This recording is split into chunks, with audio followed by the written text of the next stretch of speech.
Pessoal, boa tarde de novo. Vamos dar início, então, ao painel 3, Perspectivas do Mercado de Capitais Brasileiro, visão de equity e dívida também. Quero convidar ao palco a senhora Natasha Utescher. Ela é Head de RE e Tesouraria da Aura e diretora regional São Paulo do IBRI. Convido também o Gabriel Cambuí, Global Bank and International DCM Director da UBS. Já passamos a palavra à senhora Natasha para conduzir o painel a partir desse momento. Por favor. Falta o Fábio Nazari, que está aqui com a gente, do BTG, para falar um pouco do mercado de equity.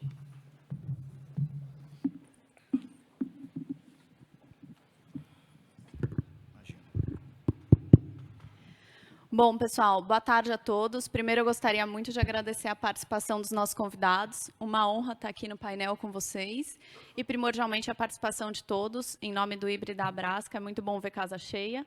A gente fica muito feliz e conta com a interação de todos para as perguntas. Bom, começando um pouquinho aqui, falando sobre o mercado de equity, eu queria ouvir um pouco do Nazari, uma visão do Brasil, né, e mundo, como você vê as perspectivas, como você está vendo os próximos passos. 2025 vem sendo um ano bem difícil, nós RIs estamos sentindo na pele, queda na liquidez, saída de capital. Então, a gente queria ouvir um pouquinho de você, qual é a sua visão do mercado, tanto para esse ano quanto para os próximos. Maravilha. Obrigado, Natasha. Obrigado ao IBRI pelo convite. Falar de equity em 1h30, né? É bom que vai dar para dividir com o Gabriel aqui, cada um 45 minutos, porque está duro falar mais do que 5 minutos de equity ultimamente. Mas eu vou ver se a gente consegue historiar um pouco o que está acontecendo e o que já aconteceu, né? Eu acho que a gente está acostumado um pouco com essa volatilidade. A gente está acostumado, como mercado emergente, com essas janelas abrindo e fechando. É absolutamente natural. Quando acaba, todo mundo fica um pouco deprimido, um pouco triste, mas a realidade é que, desde quando o mercado de capitais brasileiro se reabriu, isso ali veio no início da década de 2000, e a gente, quem tem um pouco mais de tempo de mercado aqui, vai lembrar dos IPOs da Natura, em 2004, CPFL Energia, em 2004, Localiza, América Latina Logística, em 2005, M. Dias Branco, em 2006. Então, desde lá, a gente vê um ambiente onde a gente tem mais ou menos 2 a 3 anos de uma liquidez importante, e depois a gente vê um fechamento de janela que é quase, eu diria, mecânico. E eu vou explicar por que eu digo que isso é um pouco mecânico. A gente teve ali o advento do novo mercado, se eu não estou errado, em 2002. O mercado de capitais de América Latina e o mercado de capitais global estava com muita liquidez ali no meados daquela década. Então, a América Latina estava muito bem, Brasil estava bem, no primeiro mandato do Lula. E a gente teve ali uma onda de 4, 5, 6 e 7, né, 2004 a 2007, onde até 2019 todo mundo falava de 2007, né, que foi o grande boom de IPOs que se teve naquela ocasião. A gente chegava a precificar 2 a 3 operações por dia em algumas semanas.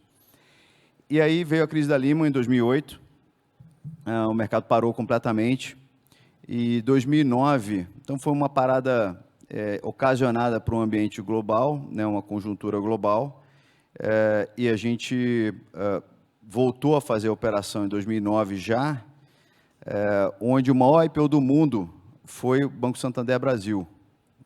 Então, o pessoal não se lembra muito disso, mas aquele ali foi vamos dizer, foi o Facebook do ano, né, foi o Santander Brasil, que, se não me engano, depende, estou meio confuso com o câmbio lá, se não me engano, acho que foi um deal de 7 bilhões de dólares.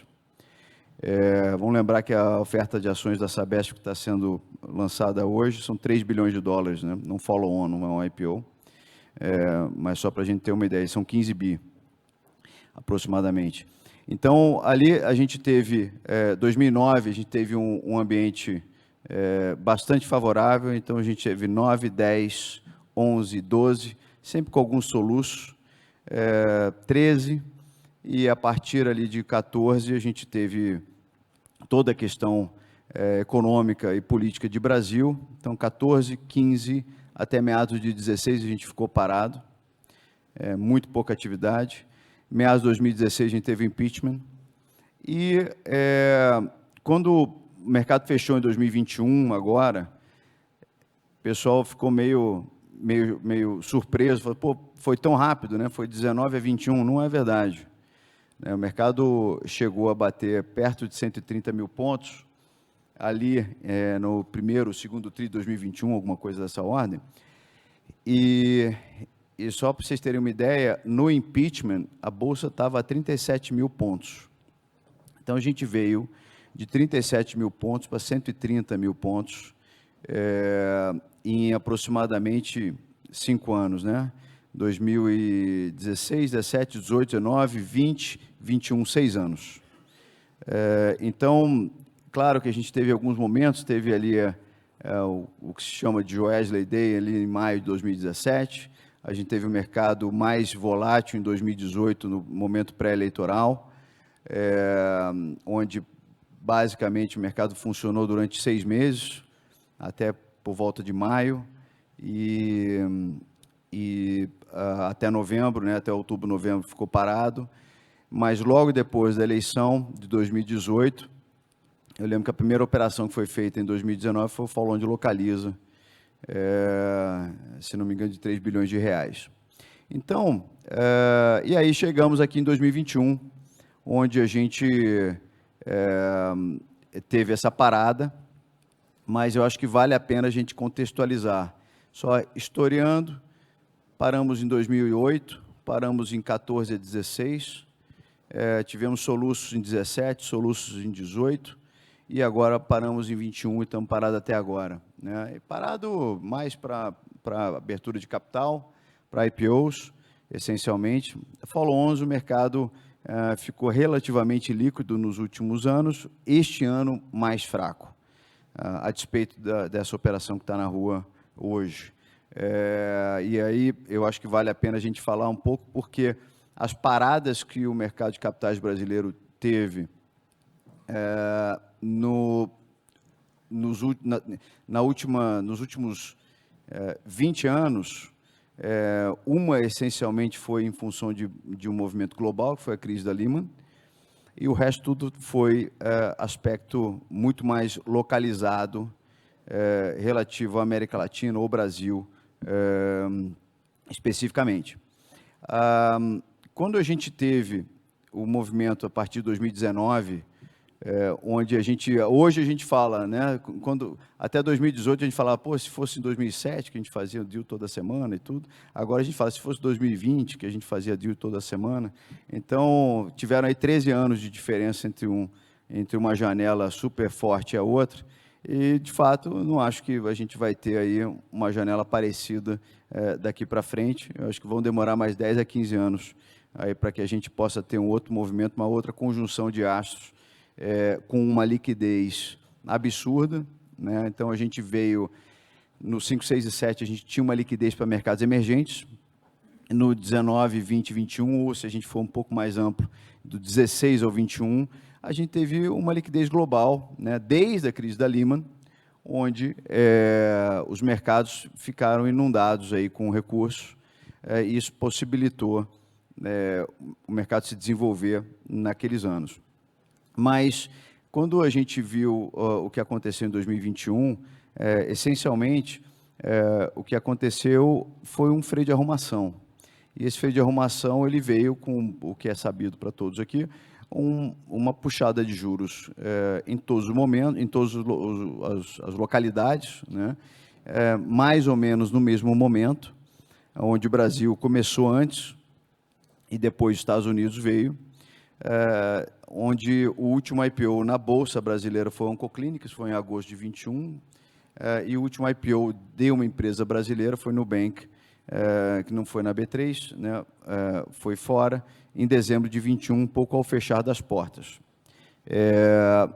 E aquilo ali trouxe um rearranjo para o mercado de capitais.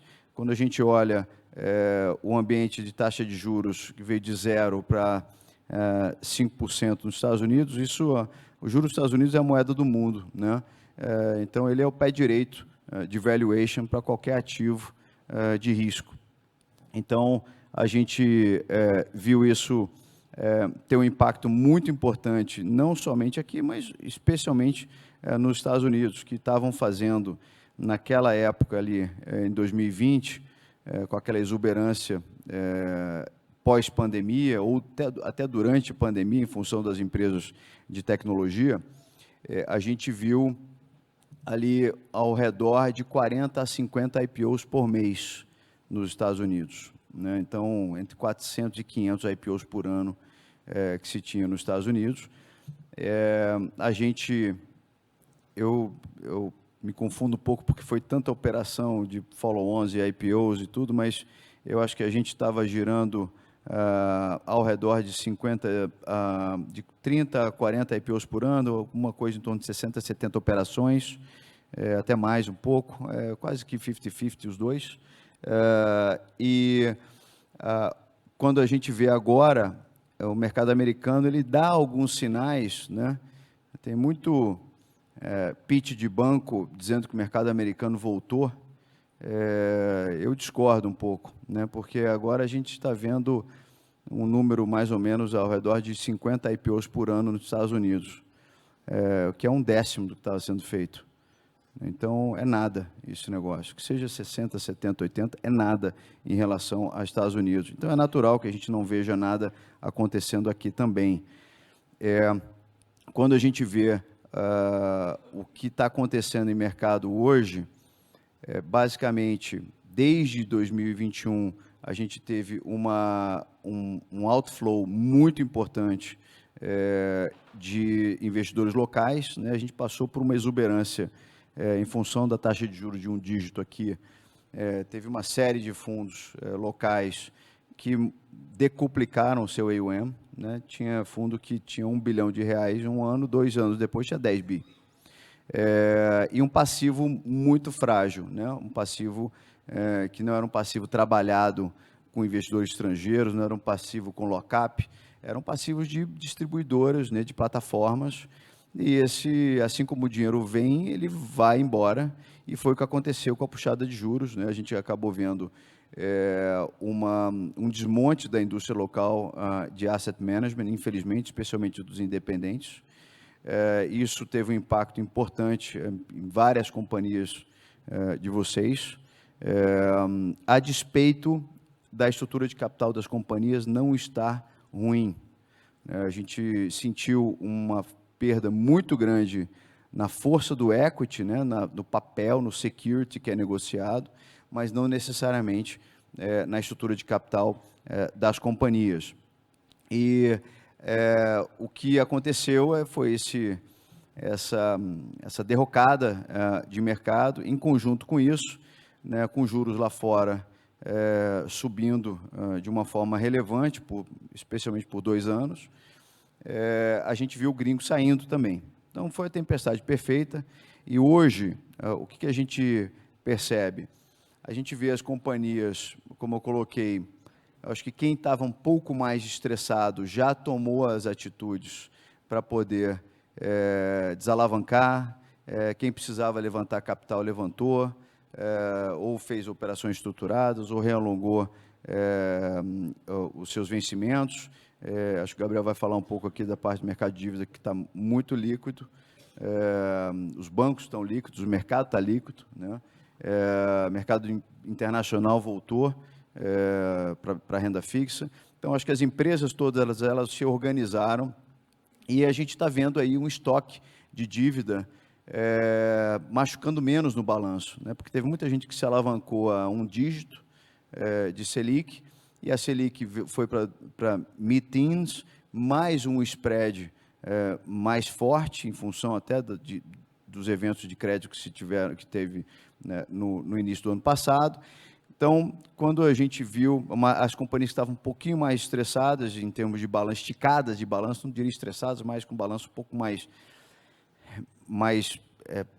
elástico em termos de dívida, a turma já se organizou. Então, o que a gente está percebendo é que existe uma desalavancagem ao longo do tempo, existe um ganho de geração de caixa e um ganho de lucratividade que faz com que a gente potencialmente veja uma redução de múltiplo, né? Então, quer dizer, para o mesmo preço, essas empresas estão gerando mais caixa, estão gerando mais lucro, estão diminuindo a sua alavancagem, né? Então estão baixando o seu enterprise value e o mercado está ficando mais barato. De fato, isso está acontecendo. Ocorre que não tem fluxo novo, né? De gringo, só para vocês terem uma ideia, no ano passado, aquela arrancada para a vitória da Bolsa ali de novembro e dezembro, que foi de 115 para 130 mil pontos, ela teve 40 bi de gringo. Year to date, esses 40 bi de gringo já foram embora, foram mais ainda, foi entre 40 e 50 bilhões de reais, acho que mais para 43, 44 bi. Isso fez com que o mercado se desidratasse. Os locais ainda não têm inflows, né? Não somente os FIAs, como os multimercados. Então, geralmente o que eu tenho falado com os clientes é que a gente está numa hemorragia muito lenta, né? E você bota o pano, né, a toalha fica cheia de sangue, e você tira achando que acabou, aí você bota outro pano, ele fica cheio de sangue de novo e você vai trocando, o que faz com que o investidor não tenha pressa de comprar. O problema hoje é esse, né? Ele não precisa comprar hoje porque ele sabe que amanhã vai estar mais fraco. O volume da Bolsa hoje, que é um dia mais de refresco, né, para todo mundo que está acompanhando aqui hoje, está um dia mais de refresco, não tem nenhuma notícia, acho que é uma ausência de notícia ruim, e aí o mercado está respondendo um pouquinho, mas está com um volume projetado de 17 bi. Né? Então, nos áureos tempos, a gente está tradando 30 bi.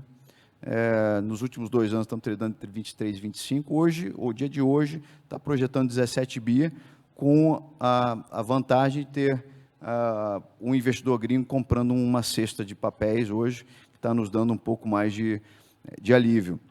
Então, o mercado está sem fluxo. O que faz com que a gente esteja de volta aí a 120 mil pontos. Então, a gente foi de 115 para 130, estamos desidratando agora até em 120.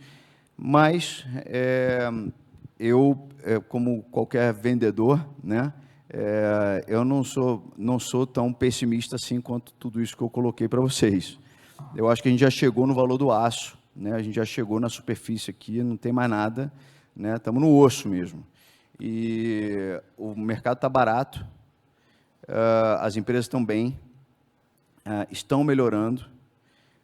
Existe o risco, né, o ruído fiscal aqui, que estão nos jornais hoje, todos os dias. Esse é um negócio que aumenta o custo de capital das empresas brasileiras e aumenta o custo de capital para as empresas brasileiras à luz do investidor estrangeiro, mas mesmo assim, quando a gente olha a capacidade do Brasil de agregar investidores, né, atrair fluxo de gringo, a gente está numa condição diferente, né? Hoje, para o investidor gringo, a China não chama mais atenção como chamava, a Rússia nem se fala, Turquia também não chama atenção, México chama, mas não tem o tamanho de Brasil, Chile, Peru, Colômbia não tem mercados de capitais internacionalizados, são pequenos, são fechados, a Argentina ainda é uma opcionalidade, então só sobra a gente contra a Índia, e a Índia está valendo mais ou menos 22 vezes lucro, e a gente está alguma coisa entre 7 a 8 vezes lucro. Um grau de institucionalização bom, né, com as instituições bem montadas, e o Ministério da Fazenda que está tentando buscar a melhor equação para a gente seguir em frente. Então, quando a gente vê esse ambiente, quando a taxa de juros nos Estados Unidos começar a dar um sinal de redução, o que foi a expectativa ali em novembro, dezembro, quando teve esses 40 bi de gringo, porque a expectativa era que a taxa caísse a partir de março, isso não aconteceu, a gente teve toda essa maré voltando, né? Mas à medida que a gente veja isso, é natural que a gente veja o Brasil bem posicionado, né? Claro que a indústria de investidor local, que fez 80% dos deals na última janela, entre 19 e 21, se você somasse toda a demanda de qualquer deal que aconteceu, seja IPO, seja follow-on, e visse o que foi a distribuição geográfica, era 70% a 80% local, 20% a 30% gringo. Essa turma está muito machucada, não vai ser mais como ela era, e então a gente tem que confiar no gringo. Então temos que esperar o gringo vir. Na medida que a gente veja uma Selic mais baixa, que depende muito dessa questão fiscal, a gente vai ver a inflow para investidor local também. Então a gente volta a ter um ambiente um pouco mais favorável. Muita gente me pergunta, né, cliente, investidor, e só subindo do térreo para o elevador aqui para coisa, pelo menos umas 5 pessoas já me perguntaram quando é que vai abrir janela para IPO, né? Não vai abrir esse ano, não vai abrir, não adianta, porque o mercado está barato, o mercado a 120 mil pontos, eu não consigo convencer nenhum empresário a vender sua companhia pela primeira vez, não tem investidor com dinheiro sobrando para comprar IPO, né? E o gringo não veio ainda, e eu acabei de falar que a gente vai precisar de gringo. O mercado de IPOs ele volta quando a gente tem uma conjunção de fatores no mercado secundário relativamente caro, né? Numa condição de valuation mais rica, dinheiro novo, e eu vou explicar por quê, né? E uma abrangência de investidores. A gente não tem nenhum dos três hoje, e eu não acho que a gente vai ter esse ano ainda, né? Quiçá, se a gente começar a ver o mercado um pouco mais leve e ele ficar mais caro, eu acho que isso começa a puxar a fila, porque quando a gente tem uma empresa que está listada, o mercado sobe de 120 para 140 mil pontos, uma série de empresas que compõem o índice, ou compõem a cesta de empresas que estão negociadas, certamente uma série subiu 50%, 60%, 70%. E depois de todos esses últimos 3 anos, o empresário pode chegar e pensar o seguinte, fala, pô, realmente eu estava esperando a base 100 aqui, eu estava em 100, eu fui para 30, agora eu estou em 70. Não é o que eu queria, mas quer saber? Eu vou botar um dinheiro para dentro da companhia. Eu vou vender um pouco eu ia vender 500 milhões, eu vou vender 200 milhões de ação para o meu bolso, né? Ele começa a fazer uma gestão de risco do seu portfólio, seja o gestor como administrador de um capital potencialmente primário que pode entrar para a companhia, ou o próprio investidor, né, que quer tirar um pouco de risco da mesa. E aí, isso começa a acontecer, né? Você começa a ter, o mercado vai subindo, você começa a ter interesse para fazer essas operações, o mercado vai ficando mais movimentado, se tem o fluxo, o mercado vai precificando para cima e você vai fazendo mais transações. Há um dado momento que o próprio investidor começa a receber recursos, porque a bolsa subindo de valor, você começa a ter esse ativo como uma classe de ativos considerável, né? Coisa que hoje não está. E aí, o que acontece? Tem dinheiro novo. No que tem dinheiro novo, é a melhor coisa para você fazer a IPO, porque o investidor ele não precisa tirar nada do porto seguro dele. O cara tem empresas ali que ele tem posição a 10, 20, 30, 50 trimestres. Então, para ele sair dali, quando ele não tem dinheiro novo, ele tem que ter muita convicção, ou o novo tem que ser muito barato, muito descontado. Então, o que acontece? É muito mais difícil a gente convencer.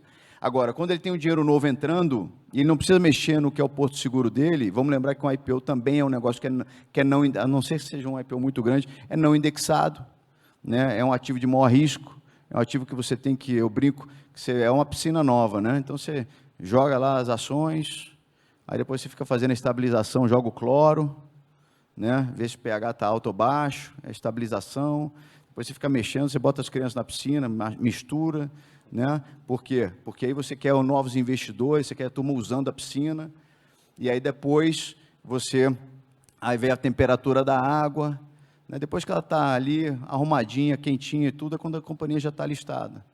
Todo mundo sabe que aquela piscina existe, pode entrar e sair, não pode ser uma piscina pequena, tem que ser uma piscina grande, né? Para todo mundo mergulhar de cabeça, não bater com a cabeça no chão, né? Então, tem que ter liquidez, tem que ter negociabilidade. E para o cara botar um dinheiro novo, apostar numa piscina nova, é melhor que ele tenha com dinheiro novo, que ele não precisa mexer no que está o porto seguro dele, porque qualquer coisa ele sai fora e não machucou. Agora, ele trocar é outro jogo, né? Então, para ele trocar, tem que ter dinheiro novo. Eu acho que esse dinheiro novo ele só vem depois de eleição nos Estados Unidos, depois de juros nos Estados Unidos. Então, eu acho que a janela para IPO, eventualmente, ela pode se abrir entre o primeiro e o segundo trimestre do ano que vem, né? E não é tão perto para perder credibilidade, e não é nem tão longe para perder esperança, né? Então, ali entre de 6 a 9 meses a partir de agora, de repente, a gente começa a ver alguma coisa. E quem vem? São os deals grandes, são as piscinas grandes, né? Então, a gente vai ver operações de 750, 800, 1 bilhão de dólares, como os que vão chamar, né? São os caras que abrem o portão para isso. E, a partir dali, a gente começa a ver operações médias, que eu arrisco a dizer alguma coisa entre 1,5 bilhão e 3 bilhões de reais, porque eu não acho que a gente vai ver de imediato operações pequenas de 1 bilhão ou menos, né? Por causa de todo esse issue relativo a uma iliquidez de mercado. Muita gente apanhou, muita gente se machucou, e não acho que a gente vai ter condições de colocar essas operações de imediato. As operações, quando eu tinha falado da questão mecânica de mercado, né, o mercado ele começa a subir, você começa a fazer os follow-ons, e aí o mercado continua bem, porque as perspectivas para as companhias do país estão bem, começa a entrar dinheiro novo, aí você começa a colocar os IPOs, aí os IPOs vão seguindo aqui essa curva normal, né? Aí você coloca muito IPO, depois uma parte dos IPOs começam a falhar na expectativa, não tem tanto dinheiro novo assim, porque o dinheiro já subiu muito rápido, já teve muito dinheiro novo, a turma se alocou, então os IPOs começam a sentir um pouco mais, aí eles vão parando, saindo mal, fazendo o investidor perder dinheiro, vai descendo a ladeira, você ainda tem os últimos follow-ons que aproveitam esse fechamento de mercado, e o mercado morre de novo. Isso pode demorar 2 a 5 anos, né? Então, eu não vejo esses IPOs menores acontecendo nessa primeira metade da curva normal. Eu vejo eles começando só no meio, né, no pico da curva normal para baixo. E também tem os IPOs que não deveriam sair, na verdade é essa, né? Eles sempre começam aqui no final. Então, eu acho que se a gente tiver aí um ambiente mais favorável de juros lá fora, tem também uma volatilidade potencial de eleição aqui em 2026, que certamente isso vai ser antecipado, mas a verdade é que estamos igual ao que a gente sempre teve nos últimos 20 anos, com um pouquinho mais de largura desse downturn, né, que foi de 1 a 2 anos, 1 a 3, a gente vai ficar com 3 a 4, mas vamos voltar ao normal. Então, eu acho que para vocês que ou não fizeram suas operações, ou que são empresas que sentiram, como todos aqui, esse downturn de mercado, o que eu sempre falo é o seguinte: tem que ficar atrás de investidor, tem que ficar se mostrando. Tem uma agenda fraca, vai fazer agenda fraca, né? Muitas vezes a gente recebe ligação de empresa, você precisa fazer um non-deal roadshow. E non-deal não é fácil de você montar, porque o investidor ele não precisa comprar nada, né? Não deal, que ele tem a obrigação de dar um bid ou não dar um bid, né? O non-deal é um non-deal, não tem deal, né? Ele só vai estar ali com a companhia. E aí, muitas vezes, os clientes nos ligam e pedem para a gente fazer um non-deal, e muitas vezes, porque o mercado está desse jeito, a gente não consegue uma agenda de qualidade, isso acontece muito. E o cliente fica chateado com a gente, mas não tem como a gente pegar o investidor pelo colarinho para ele receber a companhia. Mas, se você tem 5, 6, 8 reuniões para fazer, e tinha uma expectativa de fazer 15, 20, não tem problema, faça 6 ou 8, entendeu? Porque isso é um trabalho de formiga, que nesse downturn é o que dá para se fazer, né? O que está dentro da nossa capacidade. Quando o mercado voltar, vai ter, se a gente pegar um múltiplo de 6 a 8 reuniões por non-deal roadshow, você vai ter aí 60, 70, 80 investidores novos ou investidores atualizados a respeito do caso, e isso, na hora da volta, faz diferença. Então, vou parar um pouco aqui, falei um pouco demais, mas aí depois passo a palavra para a Natasha e para o Gabriel, e quem precisar depois a gente pode ainda fazer um Q&A. Não, muito bom, obrigada, Nazar. E acho que esse ponto que você citou, para nós, a RI é fundamental, né? Em momentos em que o mercado está mais difícil, o trabalho de formiguinha, de falar com os fundos, dar a cara a tapa, mesmo sabendo que o retorno vai ser baixo, como você falou, que a agenda não é tão boa, ele faz parte do nosso dia a dia, até na própria construção de credibilidade, né? Quando você repete o mesmo discurso várias vezes, você começa a criar um track record de entrega, e isso começa a se reverter para um mercado melhor em compra e liquidez da sua ação. Então, é um pouco do nosso dia a dia. Obviamente, momentos de baixa gera algumas angústias, né? A ação não tá negociando, então você não tem procura, o mercado não está tão bom, a cobertura começa a ficar mais restrita, mas eu acho que esse é o grande momento de você ir criando o seu discurso, ir botando a cara a tapa mesmo, e criando esse relacionamento de longo prazo, até porque o mercado é cíclico. Acho que quando a gente olha para o mercado de dívida, o sentimento está um pouco mais positivo, né, Gabriel? A gente vê um cenário bem diferente do que o que a gente vê no de equity. Se você puder contar um pouquinho como você está vendo o mercado de dívida Brasil e mundo, acho que também faz bastante parte na agenda do RI.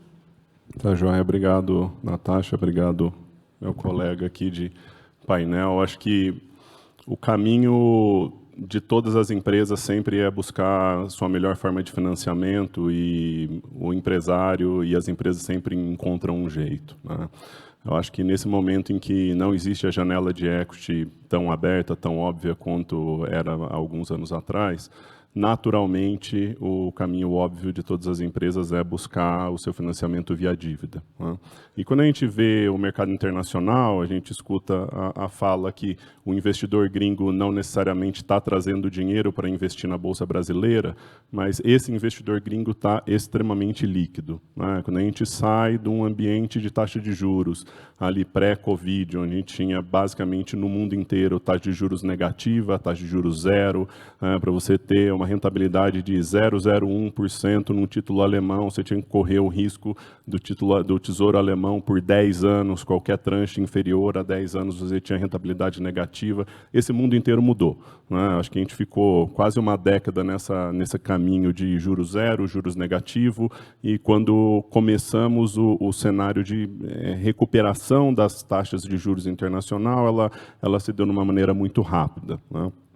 O que isso significa na prática? É que o investidor internacional está extremamente líquido, ele está recebendo uma remuneração maior pelo capital dele, e ele tem muito dinheiro, ele está disposto a colocar esse dinheiro para trabalhar, né? E a gente vê isso no mercado de renda fixa internacional.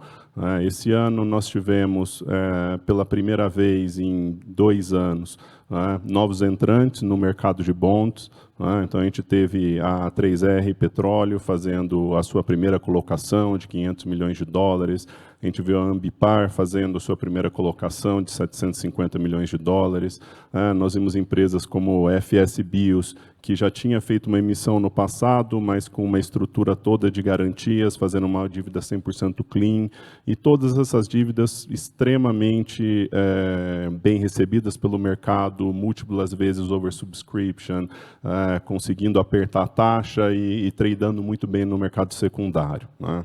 O que a gente não tem visto seria aquelas grandes empresas AAA que costumam acessar o mercado de dívida internacional com bastante frequência, como uma Vale, uma Petrobras, uma Gerdau, por exemplo, porque essas têm encontrado um caminho talvez até melhor, até mais benéfico no mercado doméstico, né? Mas ficando só um pouquinho aqui ainda no mercado internacional, esse cenário de taxa de juros extremamente alta parece contraintuitivo, né? Porque que nesse momento em que a taxa de juros está no teto, eu vou buscar o mercado internacional como uma fonte de captação. E aí vai um pouco de como é que o Brasil está sendo percebido lá fora. Eu sou muito, muito otimista, e conversando com os investidores, a gente percebe que talvez o otimismo em relação ao Brasil lá fora é maior do que o otimismo que a gente tem em relação ao Brasil aqui dentro, né? A gente talvez fique contaminado com o dia inteiro lendo sempre as mesmas coisas, e acho que o Brasil é o Brasil, né? Acho que o Nazari resumiu bem. Né? E quem investe em Brasil sabe o que esperar. A gente ainda é uma economia em desenvolvimento, a gente ainda não conseguiu chegar no patamar das grandes economias desenvolvidas, então nós temos problemas. Né? O que está acontecendo na prática é que, numa análise comparativa, não é nem que a gente dança muito bem, mas a gente está disposto a dançar e a gente está ali na pista. Né?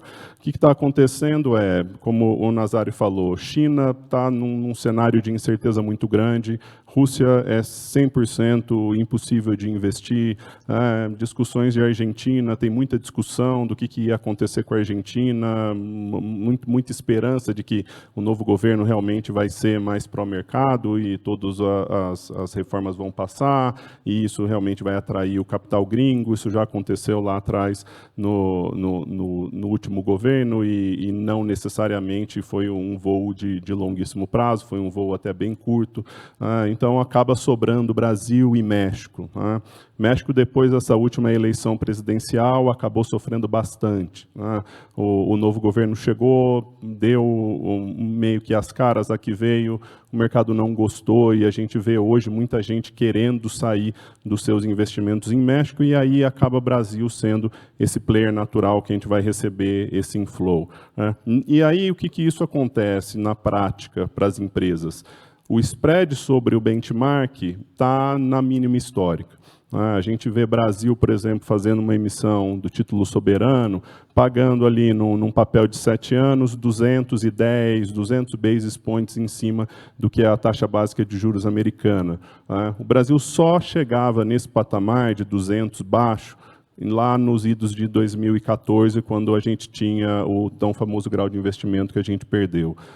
Então, existe, de fato, um país que está rodando como grau de investimento, mesmo sem ter a nota, e recebendo oversubscriptions de 4, 5, 6 vezes no mercado internacional, como era digno de um grande país grau de investimento. Então, a gente não é grau de investimento, estamos sendo considerados como. No dia a dia da tesouraria, o cupom está assim alto, porque a taxa básica de juros americana está muito alta e o spread está baixo. E isso nos traz a uma perspectiva muito óbvia de o que vai acontecer quando a gente começar a ter os primeiros cortes de juros. No caso da dívida internacional, a grande resposta é nada. Né? Os investidores, a não ser que a gente tenha realmente uma piora muito grande do nosso cenário de fiscal e a percepção de Brasil realmente tenha uma deterioração muito grande, né? A gente vai continuar vendo os investidores interessados, os investidores que estão acostumados a investir no Brasil, os investidores que estão acostumados a investir em emergente, trazendo não trazendo para o Brasil, né? Mas comprando risco Brasil lá fora, comprando risco Brasil em lei do Estado de Nova York, naquele título que eles estão acostumados a comprar, que são os bonds lá, um 44A Reg S. Né? Quando a gente começar a ver os primeiros cortes de juros, a visão da casa é que o primeiro corte vem só em dezembro e vai ser o único corte do ano, de 0,25, o que a gente deveria ver é um cenário onde o spread vai subir e vai compensar um pouco essa queda potencial que a gente vê na Treasury. Então, um corte de 0,25 na taxa básica de juros no FOMC, a gente estima que deveria migrar alguma coisa ali em torno de 10 a 15 basis points para o preço da Treasury equivalente. E, naturalmente, esse nosso spread de 210, 215, que está na mínima histórica, deveria voltar para a mediana. A brincadeira que eu faço é mais ou menos quando eu tento fazer dieta e perder peso. A gente perde um pouco, depois volta para a mediana. Acaba ficando ali no elas por elas. Então, o cenário é realmente bastante propício para captações internacionais e as empresas que estão querendo realmente uma diversificação no público investidor, está querendo uma diversificação de balanço de banco, querendo uma diversificação até do próprio mercado brasileiro, tem encontrado no mercado de capitais internacional, na renda fixa internacional, um lugar para fazer essa captação de recursos. Ela só não tem sido maior, porque, como eu disse antes, o mercado local de renda fixa está ainda melhor, né? Eu acho que essa é a grande mensagem que eu passo para vocês. Assim, se existe algum lugar onde vocês deveriam buscar hoje, né, uma fonte de captação, a renda fixa local deveria ser aí o carro-chefe, principalmente para esse ano, onde a gente está vendo esse mercado de equity não tão pujante como a gente gostaria que ele estivesse, né? Acho que quando a gente vai falar do mercado local, né, a gente deveria separar talvez 2 grandes blocos aqui, né? A gente tem as emissões que são para um perfil mais institucional, né? Esse público institucional que hoje, basicamente, a gente está falando de assets e assets não independentes, a gente está falando de assets de bancos, essas assets estão muito líquidas. Eu acho que passou um momento na regulação bem recente, né, que colocou ali restrições para as emissões de LCA e LCI, né, tirando a liquidez diária, por exemplo, desses ativos, né. A gente gostaria de trazer uma resposta trigonométrica aqui, super inteligente, mas a verdade é que, né, a falta da liquidez diária desses ativos fez com que muito do dinheiro da pessoa física migrasse para as assets, migrasse para os fundos de investimento, e esses fundos de investimento, sim, conseguem dar para esse investidor pessoa física a liquidez diária que ele gosta de ter, né? E esses investidores extremamente líquidos estão comprando muito papel, né? E aí essas emissoras que eu falava, os exportadores tradicionais, aqueles que têm lá rede natural, balanço e moeda forte, como uma Gerdau, uma Suzano, que historicamente primeiro olhavam para o mercado internacional para depois olhar para o mercado local, né, têm olhado para o mercado local e conseguido fazer emissões lá de 3 bilhões de reais, com prazos muito longos, prazos de 10 anos, prazos de 15 anos, e aí quando a gente tenta fazer o swap reverso para dólar, a gente realmente encontra, né, um nível de preço que é bastante adequado ali para a necessidade de funding daquela companhia, né?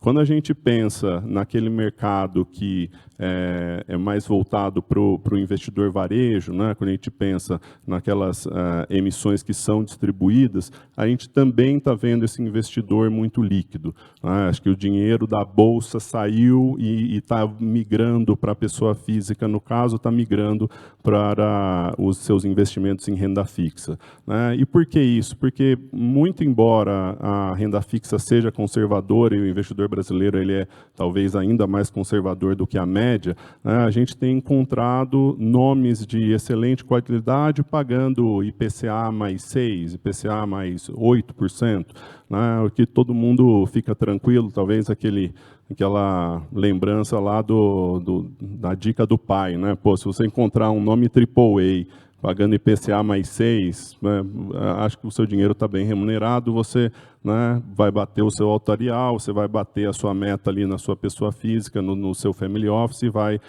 pode ir para casa tranquilo que você está, de fato, numa qualidade de crédito representativa, boa, né, longo prazo, e está conseguindo travar uma rentabilidade interessante. Então, a grande dúvida aqui é assim, por que eu deveria me preocupar em fazer uma análise muito grande, num grande valuation, tentar entender o que é a minha potencialidade de ganho na Bolsa, se eu estou sendo bem remunerado no meu capital, sem grandes esforços aqui na renda fixa local, né? Então, acho que o cenário é um pouco esse, né? O que a gente tem visto no ano, né, é essa enxurrada de emissões. Houve uma dúvida muito grande se aquele movimento na legislação também, né, tirando ali o acesso de várias empresas aos títulos incentivados, se isso fosse diminuir o tamanho do mercado. O que a gente tem visto é que as empresas remanescentes têm surfado essa onda e têm conseguido negociar taxas ainda mais baixas, né? Então, de fato, a gente tem um ambiente bastante propício, seja para o investidor institucional, seja nas distribuições que a gente faz aos investidores qualificados pessoa física. O caminho tem sido talvez um pouco menos tortuoso que o do equity. O problema é para as empresas, né? Se é bom para o investidor de dívida, para a gente a dívida acaba saindo um pouquinho caro. Então, a tesouraria sofre. Muito obrigada, Gabriel, por botar essa pressão sobre nós. Estamos todos aqui nesse auditório muito felizes com Mas esse a feedback. taxa tem entendeu? caído, né? Assim, o spread sobre o Torcemos benchmark para tem cair caído. em dezembro. Eu acho que eu vou vir aqui para uma pergunta do auditório e indico vocês, a todos que tiverem perguntas, fazerem por meio do QR Code. Eu vou puxando elas ao longo da conversa. Uma das perguntas que veio é se o mercado de dívida, acho que é bem propício ao que vocês estavam comentando, se ele está substituindo o mercado de equity e se está mais fácil e barato, principalmente, levantar recursos via dívida do que via equity. Acho que é um pouco do que já foi dito, né, das dificuldades do equity, mas acho que vale a pena comentar um pouco mais focado nesse ponto. Barato, a gente já entendeu que talvez não tanto. Não, eu acho que, de fato, acho que conjunturalmente, sem dúvida alguma, né, está mais fácil e está barato tomar dívida, né? Mas tem um limite. Então, eu acho que isso acontece sempre para e passo, né? Você tem um limite para você tomar dívida. Tem uma diferença muito grande, né? Que eu brinco, que eu tenho meu sócio Daniel Vaz, que toca DCM, né? Debt Capital Markets lá no banco, falo que a gente podia pensar em fazer uma fusão, né? E virar Global Capital Markets, né? Porque o meu cenário está muito ruim, o dele está muito bom. Então, me defendo um pouco assim. Mas a verdade é que a gente sempre faz as coisas para e passo, né? Então, o ideal é você levantar um pouco de equity, criar o lastro, alavancar mais a companhia, gerar caixa, investir, né? Criar valor com aquela combinação de equity e dívida, e a partir dali você vai compondo, né? Depois faz um follow-on, levanta mais dívida. Então, a dívida vem mais barata em seguida. O problema é que você está, de fato, com uma condição de capacidade de atrair equity muito difícil. Mas tem, né? Tem preço no mercado, especialmente para as companhias abertas. Para as companhias de capital fechado, ainda não. Mas quem quiser fazer um follow-on, aqui dá para fazer, mas vai fazer com um desconto, que é um desconto que é altamente não recomendável, né, para algumas companhias. Então, quando a gente faz um follow-on, o ideal é que você tenha pelo menos 2, 3 vezes book, né, pelo menos, no preço que você quer fazer a transação. Então, você vai fazer uma operação de R$1 bilhão, você não tem que ter R$1 bilhão, tem que ter R$3 bilhões para ter um deal bem alocado para R$1 bilhão a um preço certo, né, um preço que funcione para o empreendedor. Então, eu acho que, de fato, a conjuntura, como o Gabriel bem colocou, a conjuntura de dívida está muito líquida, tem investidor, né, com dinheiro pelo ladrão, né, saindo pelo ladrão para poder alocar, mas os balanços têm um limite para acomodação de dívida, né, ainda que, como eu bem coloquei, tem uma geração de caixa melhor, tem uma lucratividade melhor, mas essas empresas precisam ter um lastro em equity para poder continuar emitindo dívida. Então, acho que tem um descasamento, vamos dizer assim, né? E se esse descasamento de equity ele continua durante muito tempo, que não vai ser e não se tem uma expectativa em relação a isso, aí você chega a travar o mercado de dívida, né? Porque você vai ter que ficar confiando na capacidade de repagamento daquelas dívidas com base na geração de caixa, para aí o Gabriel poder fazer mais dívida para as companhias. Caso contrário, nem ele vai conseguir fazer mais dívida e nem eu vou conseguir fazer um equity se o mercado estiver absolutamente fechado. Mas eu acho que é conjuntural e é uma questão muito mais de um descasamento de timing nesse momento. Eu acho que tem um ponto importante que o Gabriel colocou em relação a México, da eleição. O México ficou na moda nos últimos 2 anos, diferente do que se teve lá atrás, em 2014, quando eu sempre falei que a gente criou o México, né, sob a ótica do investidor, porque a gente estava tão ruim aqui e o México estava tendo mudança de governo lá atrás, com reforma do setor de energia e tudo, então todo mundo acabou indo para lá por falta de opção, o investidor estrangeiro. Agora, não é que a gente, não foi isso que aconteceu, né? Eu acho que, basicamente, o México virou um derivativo de Estados Unidos, especialmente com esse jogo de nearshoring. Muita empresa de real estate, muita empresa de logística industrial, levantando capital,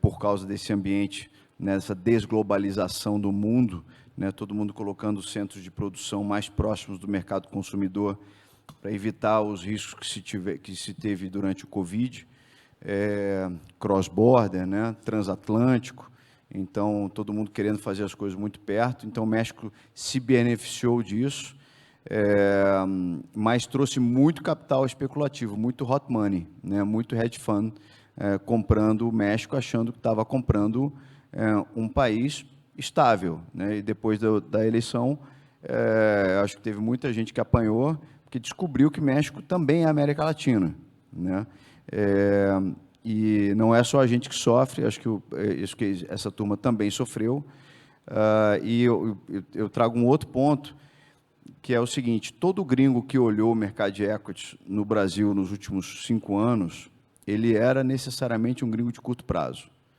Tá? Dos 20%, 30% de pool de investidores que entravam nas operações que a gente fazia, 80% disso era hedge funds. Tá? Fora o que vinha na oferta prioritária dos follow-ons, porque isso é uma demanda que a gente não vê, né? Porque a própria... o direito de preferência que ocorre, os acionistas participam e a gente não enxerga, mas o que vinha em livro era essencialmente hedge funds. Isso mudou. Tá? Hoje a gente tem uma série de candidatos a IPOs, que a gente faz alguns non-deals hoje exclusivamente lá fora, porque o mercado local está muito fraco e a agenda dessa turma é a melhor possível. Tá? É uma agenda de grandes fundos long only americanos, grandes fundos long only europeus, fundos de pensão, fundos soberanos. Então, a sensação que eu tenho, isso é uma mistura de sensação com torcida, é que essa turma está se armando. Ninguém está botando dinheiro ainda, ninguém está se mexendo, mas estão fazendo o dever de casa. É surpreendente você ter uma companhia de capital fechado, de um tamanho razoável, né? São empresas que têm EBITDA entre 500 e 1,5 bilhão de reais por ano, então são empresas relativamente grandes para padrões brasileiros, estão atraindo interesse de investidor para ver essas empresas quando elas estão lá, sabendo que o IPO vem daqui a 6, 9, 12 ou 18 meses. Então, eu acho que esse impacto no mercado mexicano veio muito de um capital de curto prazo, que está em linha com o capital de curto prazo que povoou as ofertas de ações brasileiras nos últimos 5, 6 anos, mas que daqui para frente eu acho que a gente vai ter um set de investidores de maior qualidade, diferente do que a gente viu recentemente.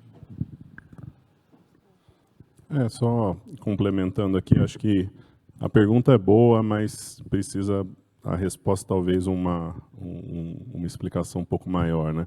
O mercado está bom para captar dívida, o mercado está ótimo para captar dívida, vírgula, né? E a vírgula está bom para quem, né? E o que eu estava falando um pouco na minha fala inicial, o mercado de renda fixa ele é historicamente mais conservador e talvez no Brasil ainda mais, e todo mundo está conseguindo boas rentabilidades em nomes AAA.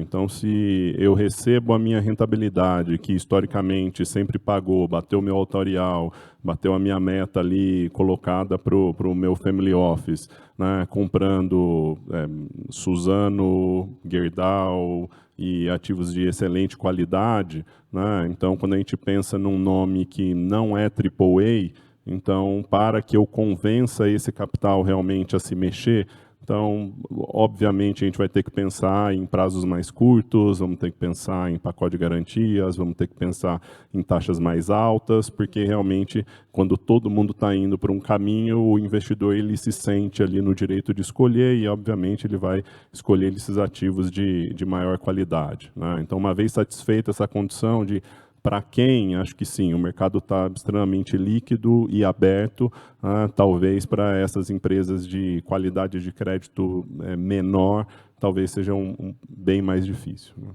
E aproveitando o gancho, a gente recebeu uma pergunta para você, Gabriel, se você acha que com a simplificação da legislação de emissão de títulos e empresas menores conseguindo entrar no mercado de capitais, por CRs, por exemplo, e fazendo isso de forma mais rápida e barata, se pode impactar de alguma forma o mercado tradicional e até mesmo de equity? Falando do parte da dívida, a gente torce muito para que sim. A gente ainda tem um mercado de dívida local que engatinha perto do potencial quando a gente olha como que funciona o mercado de dívida em outros países, né?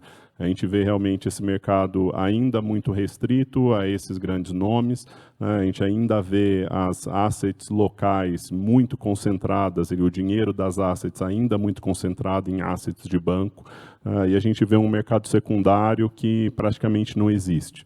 A gente vê algumas situações que são até jocosas, que você vai lançar uma oferta no mercado local, você vai fazer um roadshow, e aí você suspende o roadshow na última hora porque uma grande asset tem ali um percentual de uma emissão antiga que ele vai colocar no mercado secundário, e esse movimento de um investidor colocando a tranche dele no mercado secundário para vender já deveria causar um barulho suficiente ali em taxa e interesse dos investidores, que você deveria aguardar esse movimento, né? O tipo de coisa que a gente vê no mercado internacional, que é infinitamente mais líquido, não acontecendo, né?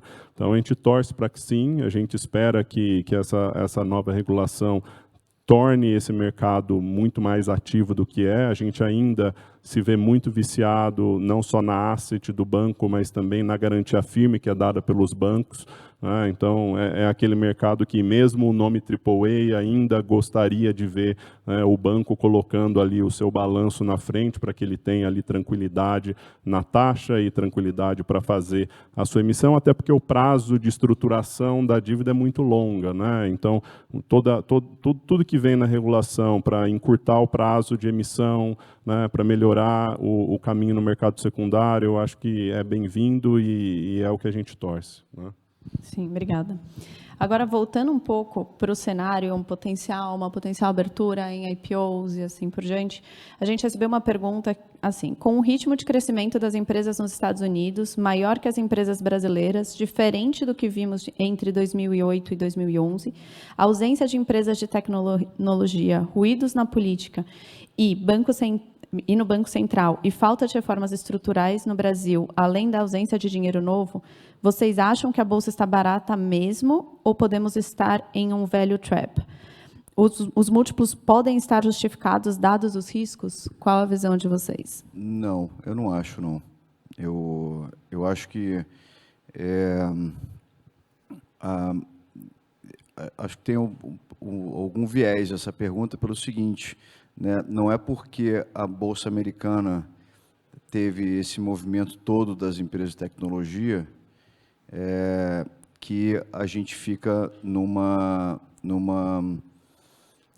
condição muito desprivilegiada, né? A verdade é que esse mercado, eu já vou voltar aqui no que se questiona o mercado brasileiro, mas o mercado americano, ele substituiu os mercados emergentes, né? Quando você tinha ali na década de 90, início de 2000, os mercados emergentes, né, eram Brasil, Rússia, Tailândia e por aí vai, né? Argentina, essa turma toda que teve suas respectivas crises, né? México, 94.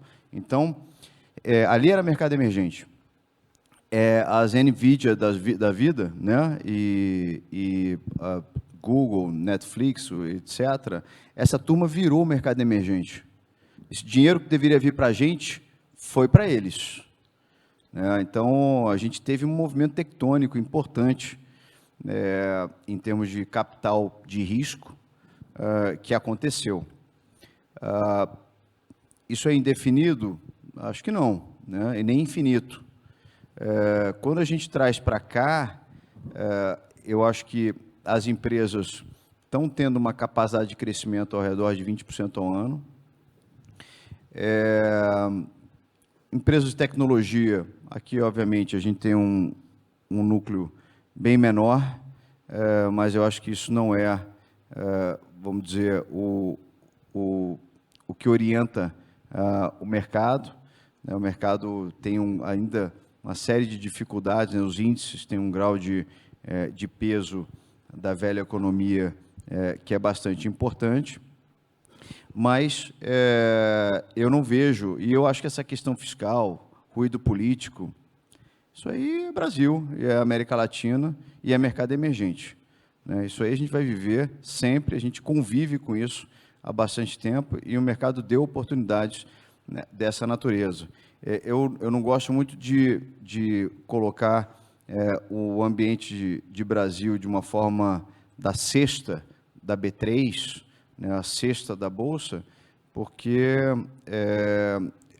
o próprio mercado de IPO ele não é orientado pela cesta, ele é orientado por histórias novas que crescem, que são resilientes, né? Então, eu acho que sim, tem espaço para que você veja casos específicos num volume relevante.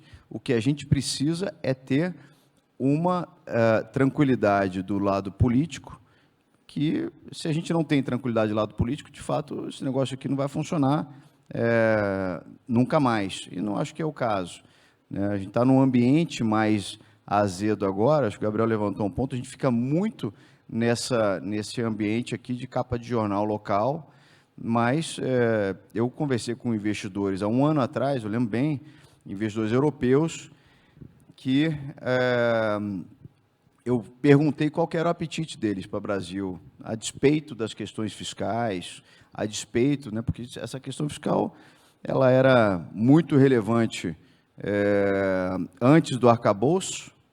Depois, quando veio o arcabouço, o pessoal falou, não é lá essas coisas, mas dá para a gente sobreviver, vamos chutar a bola para frente, isso é um problema só de 2025, e 2025 chegou, né? Está aqui, daqui a 6 meses. Então, quando eu questionei isso, mais de um falou o seguinte, falou assim, cara, esquece, o Brasil tem suas instituições, não estou preocupado se tem uma questão de STF para lá ou para cá, se mudou o governo muda para um lado, muda para o outro, não acontece grandes coisas, tem alguma disciplina, tem as instituições bem montadas. Então, sob a ótica do investidor estrangeiro, a gente está muito distinto do que é a nossa própria percepção. Então, o que precisa? Precisa, de fato, ter uma possibilidade de agregação de risco por parte desses investidores, dado que os Estados Unidos não vai dar mais esse risco em esse alfa de retorno que ele está dando nos últimos 3 anos. E não deu durante bastante tempo, né, com juros zero, e foi o que aconteceu da Bolsa vir de 37 mil pontos a 130 mil pontos em 5 anos. Então, eu não acho que a gente está num value trap, eu acho que a gente está numa condição das companhias estarem muito melhor ao longo do tempo, mas sempre nos colocando numa liga que é uma liga mais arriscada, uma liga que traz frustração, né, que o político não funciona. Então, ou o governo toma uma atitude mais incisiva em relação ao que se tem de disciplina fiscal, ou a gente vai continuar, sim, num value trap, mas por algum tempo. Mas eu acho que a gente não é um value trap, a gente pode estar em um value trap por um tempo, quer dizer, o custo de oportunidade, ele está baixo hoje para você não ter Brasil, mas eventualmente o custo de oportunidade pode ficar alto se as coisas ficarem arrumadas num dado momento. Deixa eu só complementar aqui, se eu posso, assim, longe de mim saber dizer aqui do ponto de vista de equity se a gente está num value trap ou não, mas pegando um pouco da pergunta, né, da instabilidade política, onde é que a gente tem instabilidade política no mundo hoje, gente? Nos Estados Unidos, a gente está diante de uma eleição de um senhor de 82 anos contra um outro de 79. Né? E quando você conversa com 100% dos que eu entrevistei, fala assim, eu odeio os dois. Né? Quando a gente vai na Europa, você vê uma França dividida, chamando eleições de emergência para saber se eles querem a extrema-direita ou a extrema-esquerda. A gente vê um Reino Unido chamando eleições de emergência para ver se a gente vai continuar com o governo atual, que está totalmente incrédulo, ou não, você vai migrar aí pela primeira vez em 20 anos para o Partido Trabalhista. A gente vê a China, que volta e meia começa a navegar ali um desejo de se tornar um império e começar a atacar Taiwan de novo.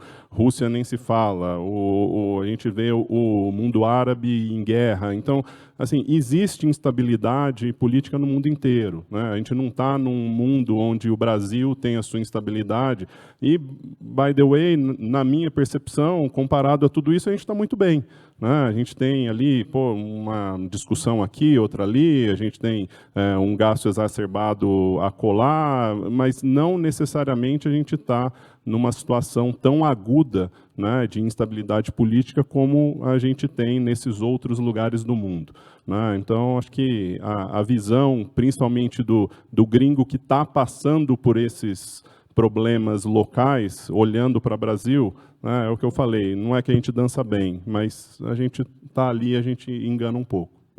E até puxando o gancho dessa eventual melhor colocação do Brasil frente aos demais países, até no potencial que você falou nas áreas de risco-retorno, né? O Brasil, querendo ou não, dentro da nossa instabilidade, estamos dentro da normalidade. Numa eventual não corte de juros no fim do ano, que talvez possa acontecer, tanto nos Estados Unidos como sequenciais cortes no Brasil. Você vê algum outro trigger que poderia impulsionar o cenário de IPOs? Ou realmente o mercado continuaria assim nesse momento um pouco mais tenso? Isso seria alavancado para 2026? Não, eu acho que atrasa o processo, né? Porque a taxa de juros aqui também vai acompanhar a queda da taxa de juros nos Estados Unidos, né? Então, vai sempre ter aquele diferencial taxa de juros que ele vai ter que estar relativamente casado, né? O Banco Central sempre vai olhar isso. Então, no momento que a gente não tenha uma queda lá, você não vai ter uma queda aqui, ou você não vai ter o volume de queda que seria necessário aqui, você vai comprometer fluxo externo de lá para cá, e você vai comprometer fluxo de aporte nos fundos de risco aqui do Brasil, seja os FIAs, seja os multimercados. Então, eu acho que a gente... basicamente o que aconteceu agora na expectativa que se tinha em março, né? Então, o mercado teve todo aquele rally, como eu coloquei, numa expectativa de março. Não teve, e inclusive se jogou-se lá para frente, então o mercado devolveu absolutamente tudo nesse sentido. O que também traz, até no lado das companhias, traz uma série de oportunidades, né? Seja do lado do acionista, né, para se trabalhar o equity, né, por meio de aumentos de participação, seja do lado das companhias que estão, né, com uma estrutura de capital adequada, estão gerando esse caixa que a gente discutiu aqui, também serem mais agressivas nas suas recompras, né, de forma que a gente possa criar lastro para poder vender, inclusive, num momento melhor, né? O que a gente sempre fala é que, quando a gente faz um follow-on ou um IPO, muitas vezes o cliente acha que vendeu e nunca mais, né? Não tem mais condições de ter aquela ação de volta. Não, eu acho que é um mecanismo de criação de valor muito importante para os acionistas, como um todo. Então, este tipo de momento de mercado traz esse tipo de oportunidade para fazer movimentos mais agressivos de recompra, de cancelamento de ações, né, ou de recompra, no caso, dos acionistas, para que possam ou criar mais laço para movimentos de consolidação, porque sempre fica alguém pelo caminho, sempre fica alguém mais frágil, ou então devolver essas ações no mercado quando os papéis estiverem numa outra condição. Perfeito, muito obrigada. Você até respondeu uma outra pergunta que já estava aqui na fila sobre uma eventual competitividade de programas de recompra nesse momento. Eu acho que, quando eu falo programa de recompra, é programa de recompra. Ninguém vai fechar capital aqui, hein, gente? Porque eu acho que tem muito cliente que fala, né? Não, então eu vou fechar capital. Eu falo assim, olha, quando você vai abrir capital, Então, está abrindo capital no movimento oportunístico, né? Eu abro hoje, daqui a 3 anos, o mercado sofre, eu fecho, você não volta para o mercado no minuto seguinte, né? Você abre a capacidade de você ter um capital perene, né, uma avenida de crescimento, isso é para décadas dentro do possível. É claro que depois de um tempo, se o negócio muda completamente, tudo, há casos dessa natureza, né? Mas o que eu vejo é que você ser mais agressivo em programas de recompra e swaps, né, para você ter aí a possibilidade de surfar a performance da companhia, tudo isso eu acho que é bastante válido, mas eu acho que sempre fechar capital é muito drástico, e você fecha uma avenida que para depois você retomá-la demora, você tem que convencer o investidor, e você precisa ter uma tese bastante sólida para que você possa trazer a empresa de volta, né? E provavelmente muito diferente do que era o ambiente do momento que você fechou, né? Tem que ser algo muito mais legítimo e nobre do que basicamente uma arbitragem de valor naquele momento, ou nos 2 momentos, né, ou de fechamento e de potencial abertura de capital novamente. E eu acho que ter o capital aberto, né, por mais que o equity esteja fraco, por mais que o equity esteja ilíquido, é sempre um ponto de diferenciação em relação às companhias que ainda não conseguiram fazer isso. Porque se está difícil para quem está listado, imagina para quem ainda não conseguiu listar, né? Muito obrigada. Passando um pouquinho para a dívida, Gabriel, como você enxerga a nova lei das debêntures incentivadas? É algo benéfico para investidores e empresas? Como você está vendo esse mercado? Você comentou um pouco, né, da mudança de regulamentação de CRAS e CRIs, e, em paralelo, vieram as debêntures. Como você está vendo essa ponderação? A gente está vendo com bastante empolgação, né? A 14801, que é a lei que alterou agora as emissões incentivadas, basicamente trocou a mão, né? Então, agora, ao invés do investidor ter ali o seu benefício tributário, você passa o benefício tributário para a companhia sobre o pretexto ali de que ele poderia acessar o investidor institucional também com essas operações, colocando mais taxa, né? Tem um ponto dessa lei que chama bastante atenção, que essa lei ela mudou não só todo esse arcabouço, né, mas ela também permite agora que você utilize o mesmo lastro para buscar recurso fora do país, fazendo emissões de bonds usando o mesmo lastro, né? Ele teve uma alteração, foi o artigo 8º dessa lei, ela alterou a lei de câmbio de 1997. E a lei de câmbio, basicamente, ela mudou, falando quais eram os tipos de emissões que você pode fazer lá fora, que você internaliza o dinheiro sem recolher o IR, o Withholding Tax, de 15%. Né? Isso é uma coisa que ainda não está sendo utilizado de uma maneira muito grande, porque na colocação da lei teve esse freio de arrumação ali, que ora não precisaria mais passar por nenhum ministério, aí depois cada ministério ia colocar a sua portaria, ia ser extremamente não burocrático. A gente veio aí, Brasil, a gente colocou nossas burocracias, mas o que é muito interessante aqui, que ao contrário da 12431, quando colocamos a 12431 em vigor, né, já havia a possibilidade de você atrair o capital do investidor estrangeiro, né, e todo mundo lia lá o jornal e falava assim, pô, legal, agora a gente vai conseguir destravar a infraestrutura do Brasil trazendo o capital do gringo. Onde que a gente esbarrou? A gente esbarrou na vida prática, onde o gringo não lê um prospecto escrito em português, o gringo não compra nada de lei brasileira, ele quer correr lei do Estado de Nova York, e o jeitão da dívida ali, né, 3, 4, 5, eu pago ali um terço, está totalmente desalinhado com o perfil de dívida que o gringo gosta de colocar no portfólio dele, né? Agora, o que essa lei fez, que na minha visão foi um acerto enorme, ela permite você fazer uma captação no mercado internacional, usando legislação americana, fazendo o bond que o investidor está acostumado a comprar, usando esse lastro também. Então, a gente poderia pensar, inclusive, quando todas as portarias já estiverem no lugar, né, e todos os ministérios já estiverem rodando a contento, que você vai poder, inclusive, fazer uma emissão dupla, né, usando um pedaço do lastro para buscar o dinheiro aqui, pegando um pedaço do lastro para pegar o dinheiro do gringo, e aí talvez até você efetivamente trazer o investidor institucional para essas emissões também, né? Então, acho que essa lei realmente veio para agregar, foi um acerto muito grande, na minha opinião.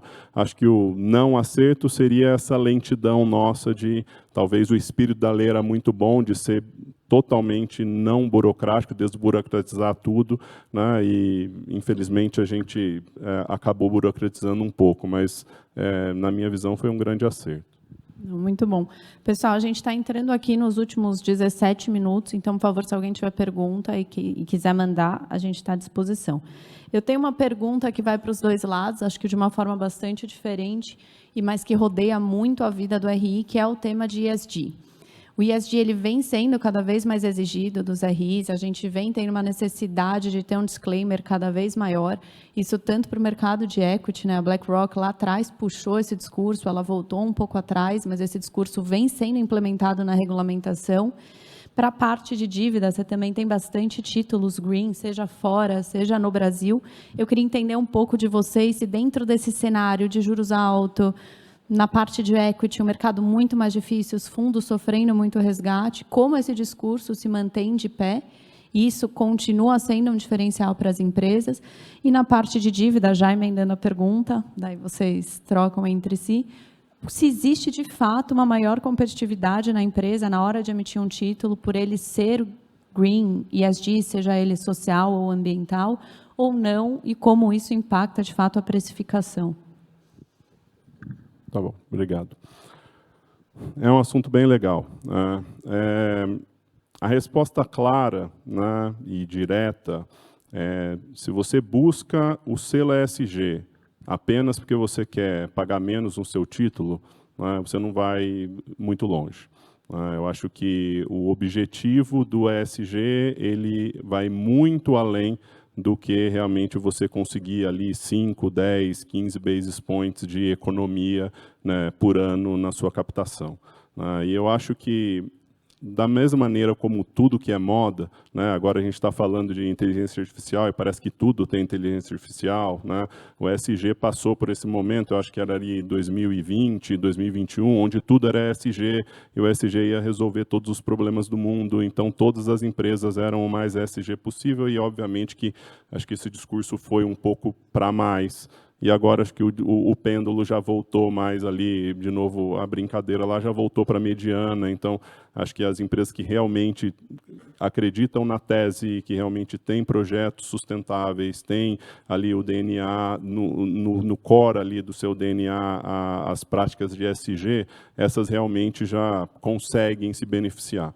Como é que elas se beneficiam? Elas não se beneficiam por taxa, isso já está mais do que declarado, né? Tem um white paper bem interessante do Fed de Atlanta, que ele analisou no mercado americano mais de 1.000 emissões ESG, tentando compará-las ali matematicamente com o que seria uma emissão não ESG. Ele chegou num número mágico de que a economia era de 0,08% ou 8 basis points numa emissão ESG versus uma não ESG, né? E o próprio artigo conclui que 8 basis points não pagaria o custo de você ter uma estrutura de ESG dentro da sua empresa, de você ter especialistas em ESG, né, por meros 0,08% que você economizar. Então, o caminho realmente não é econômico, né, vai além disso. O que a gente vê na prática das emissões é um apetite muito maior dos investidores quando os papéis são ESG, de verdade, né? Acho que aquele caminho de 2020, 2021 já passou, né? E hoje os investidores estão muito mais críticos, muito mais céticos, né? Não adianta a gente pintar o painel de verde aqui e falar que we are green, porque esse discurso não cola mais, né? E essas que realmente são, que têm o ESG na prática, você consegue, de fato, mensurar que o volume das ordens é maior. né? Então, a gente vê, principalmente quando a gente pensa no mercado internacional, que acho que os fundos ESG já são bem mais prementes, mais desenvolvidos, né? A gente vê grandes casas que acabam aplicando com 2 bolsos, né? Então, numa última emissão que a gente fez recentemente para o Banco do Brasil, que era um título social, né, a maior ordem do livro sozinha foi de 300 milhões de dólares. O Banco do Brasil pretendia captar entre 500 a 750. Né, e tentando entender por que um único investidor trouxe 300 milhões de dólares, é porque ele estava investindo com o bolso tradicional dele de mercados emergentes e com o bolso ESG, que era muito mais cross-border. Né? Então, acho que se não tivéssemos tido essa ordem dobrada, a taxa seria infinitamente mais baixa ou mais alta. A grande resposta é não sabemos, mas que o risco de execução diminui consideravelmente quando você tem uma ordem âncora dessa, que só veio por ser ESG, né, isso com certeza. Né? Então, a redução do risco de execução é o que realmente a gente deveria almejar, e isso a gente consegue perceber na prática. Natasha, eu acho que do lado de equities, a gente não tem tantos data points em operações. O que a gente sabe e já viu é que há hoje fundos dedicados a ESG, então há companhias que trouxeram, há companhias que trouxeram transações que se encaixavam em portfólios ESG de investidores locais e internacionais, e essa turma olhou e bidou, né? Então, sob essa ótica do bolso, isso é muito importante, isso chama a atenção, e você pode aumentar o mercado endereçável do seu investidor, né? Então, tem vezes que você consegue, sim, aumentar o volume e aumentar a quantidade de bolsos que estão participando. Isso a gente vê tanto investidores estrangeiros, especialmente europeus, quanto alguns investidores locais que têm esse mandato específico.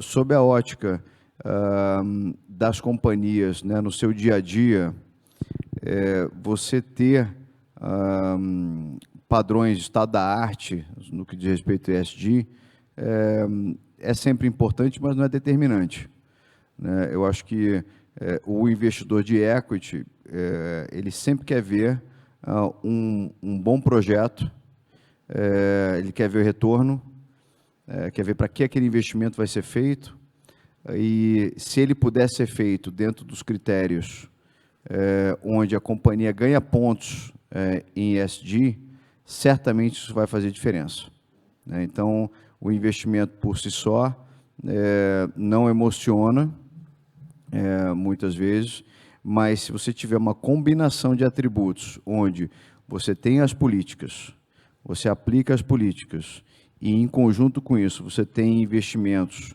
que podem gerar um retorno atrativo ou um retorno em excesso, com maior eficiência, ou algo dessa natureza, certamente isso vai fazer preço, tá? Mas ele vai fazer preço sob a ótica de fundamento da companhia, né? E, obviamente, eu acho que quem não está com essa agenda está atrasado, partindo do princípio que ela tem que ser uma agenda concreta e não, como o Gabriel colocou, não greenwashing, né? Então, você tem que ter um fundamento muito sólido para que você possa mostrar para o investidor, e isso, no tempo, vai fazer preço.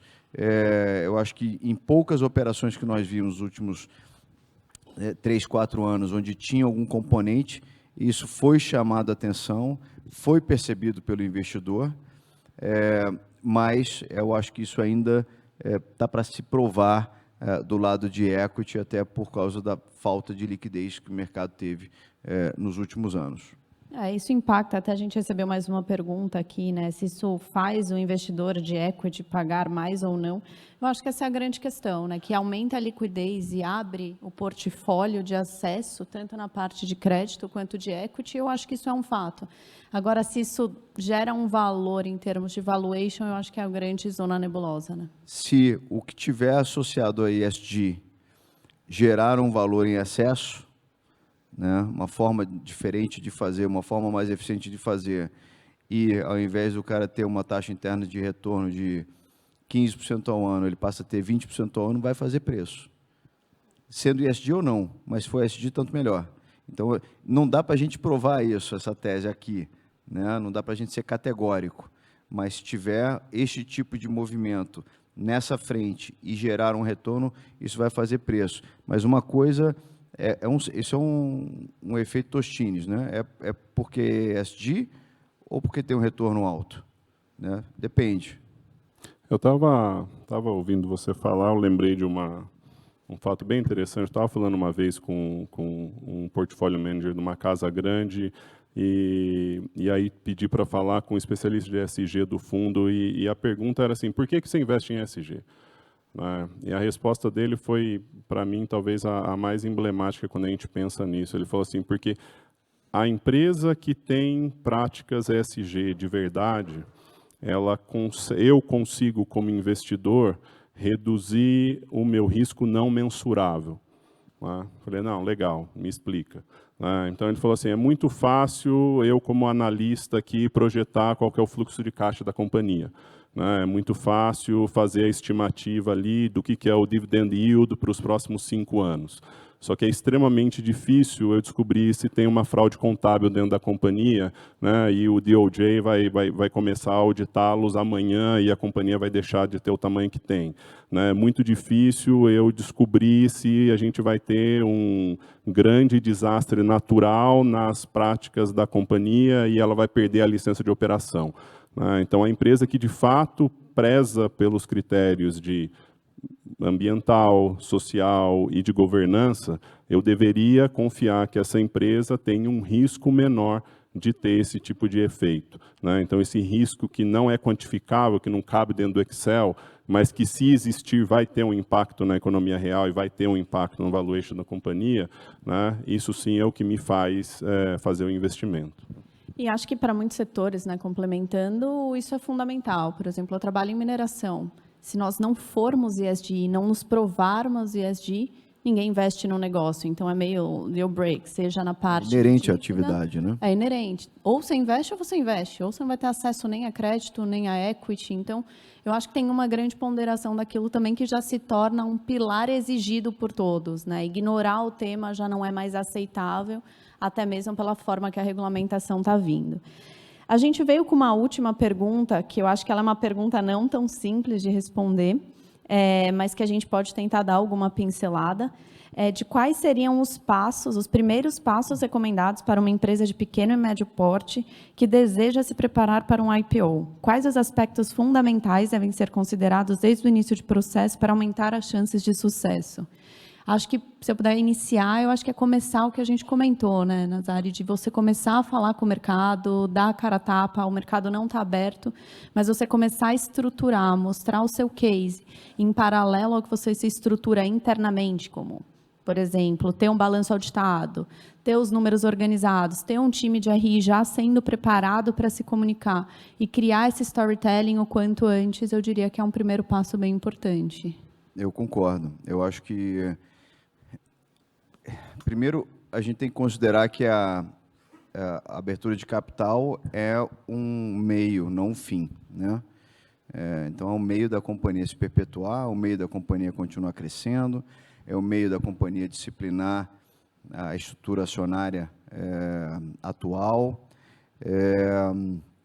Muitas empresas são empresas que têm décadas, de existência. Então, eu acho que tem que ser um norte, A empresa, voltando àquele ponto do fechamento de capital, não pode ser um movimento oportunista. Ele tem que ser um movimento legítimo, fundamental na vida da companhia. Eu sempre falo que o empresário pode fazer vários IPOs na vida, mas a empresa só faz um.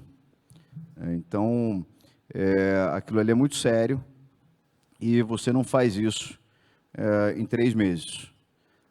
Eu já tive, sim, clientes que chegaram e falaram, olha, eu estou pronto e eu quero estar listado aí porque está todo mundo listando. Mas como é que você está de estrutura? Não, eu tenho uma auditoria boca de poço, mas eu posso trocar. Eu não tenho RI, mas eu posso contratar um aí e daqui a 3 meses está ponta dos cascos para poder falar com o investidor. Eu não tenho conselho, mas eu consigo arrumar um conselho rápido. Isso acontece, tá? Isso aí é receita para o desastre. E isso é aquela turma que está ali no final da curva normal, né? Que aparece, né? Uns aventureiros que aparecem no final.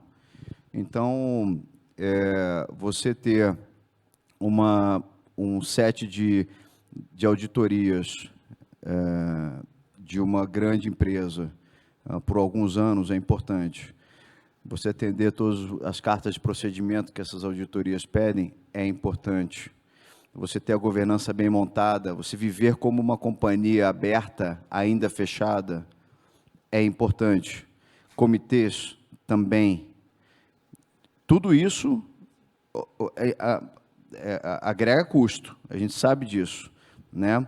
Uma área de RI, mesmo que não seja 100% operacional, porque a companhia não está listada, importante. E muitas vezes, acho que vários de vocês devem ter passado por isso já aqui, o próprio empresário fala, pô, mas vou montar uma área de RI, não estou nem listado ainda. Né? Realmente, mas como você vai fazer uma planta de produção nova? Você tem que contratar arquitetos, tem que contratar o segurança da planta de produção, você tem que contratar os caras para botarem lá o tapume, para poder botar a planta de pé, você tem que pegar as licenças, tem que fazer tudo. Quando você vai abrir o capital, você tem que fazer isso também dentro da companhia. É um custo inerente ao processo. Se o cara não quer investir nisso e vai querer investir na boca de listagem, é ruim, porque o RI não vai estar acostumado, o CFO não vai estar acostumado com o discurso, não vai conhecer investidor, não vai saber exatamente o que falar e vai falar besteira na frente do investidor e vai gaguejar. E a gente tem que lembrar que o investidor está com uma pilha de prospecto desse tamanho aqui na mesa dele. Né? E aí, quando o primeiro gagueja, ele pega o prospecto desse primeiro que gaguejou, bota no fundo e vai para o próximo. Né? A gente, por mais especial que a gente seja, a gente está competindo com o mundo todo. Então, a gente tem que saber que a gente tem que se preparar mais cedo, se preparar até mais tarde, para estar em condições de pegar aquele dinheiro do investidor. Então, quanto mais tempo esse cara tiver de airtime com a companhia, melhor. Né? Então, se a gente tiver 1, 2, 3 anos de conversa com o investidor, olha, eu estou aqui, eu estou fazendo o meu trabalho, quando é que você vai listar? A gente vai listar, a gente tem uma visão estratégica, a companhia vai ser listada, é necessário ela ser listada, mas eu não estou agora, eu só quero que você me conheça e eu quero ter a oportunidade de voltar aqui daqui a 1 ou 2 trimestres, 2 a 3 vezes no ano, para você ver o que a gente está fazendo, e aí quando eu for listar, eu vou estar em outra condição, você vai me perceber com outro nível de risco. Então, o IPO traz um nível de assimetria de risco muito grande, porque a gente né, empacota a companhia da melhor forma possível. E a gente quer vender o preço mais alto possível, dentro da razoabilidade das coisas, e o investidor quer comprar no preço mais baixo possível. E ele é pago para ser cético. Quanto mais a gente reduzir o ceticismo do investidor, com uma estrutura que o cara fala assim, pô, como é que essa companhia não está listada? A companhia toda arrumada, management montado, a RI está falando com o mercado há tanto tempo, falou que ia fazer isso, entregou, falou que fazia aquilo, entregou, falou que fazia aquele outro, entregou também. Pô, eu sempre conto uma história, citando um exemplo só aqui, que é o da Vamos. Né? Então, a Vamos foi um exemplo que a gente foi fazer o IPO, o mercado pediu um desconto, o acionista puxou a operação e entregou tudo que tinha se proposto a entregar sem fazer capitalização até o final daquele ano. Se não me engano, foi 18 ou 19. E depois a gente foi 19. Depois a gente foi lançar a operação na boca da pandemia, no meio da pandemia, dia 12 de março. A gente estava fazendo roadshow, a gente puxou o carro de novo. Ele, até o final do ano, entregou tudo e mais um pouco do que tinha se proposto a fazer de novo, sem o capital novo. Quando a gente foi vender a operação ali entre dezembro e janeiro de 21, os investidores já estavam falando o seguinte, cara, eu já entendi, eu já gostei, mas pelo amor de Deus, vende essa ação para mim, porque eu não quero esperar mais um ano que eu vou comprar esse negócio mais caro. Então, ali a gente tirou boleta praticamente, porque está todo mundo esperando, todo mundo querendo. quando a gente chega nessa condição, claro, o mercado estava bom e tudo, mas quando a gente chega nessa condição é que a gente está no ponto ótimo para poder fazer uma operação com o menor risco de execução possível. Eu acho que complementando um pouco disso, né? A governança, a gente vem falando em todos os painéis, né? A grande função do RI é ser um vocalista da governança da empresa, é trazer, de fato, os melhores estándares e patamares de comunicação e, obviamente, a transparência e criação de credibilidade. Então, é inerente ao trabalho da RI garantir que a empresa está se comunicando da forma devida, que ela está sendo transparente, que ela está sendo honesta com os goals de longo prazo, até para não ser um IPO super bem precificado, e aí, depois de 6, 7 meses, você vê a ação derretendo e o mercado fechando a cara para essa empresa. Então, você acaba tendo um processo frustrado. Bom, nosso tempo encerrou. Eu queria agradecer aos nossos participantes. Foi um prazer estar aqui com vocês hoje. Novamente, em nome do IBRE e da Abrasca, a gente agradece muito a presença de todos. E muito obrigada a todos que participaram. Obrigado, Natasha. Obrigado, IBRE. Obrigado a todos.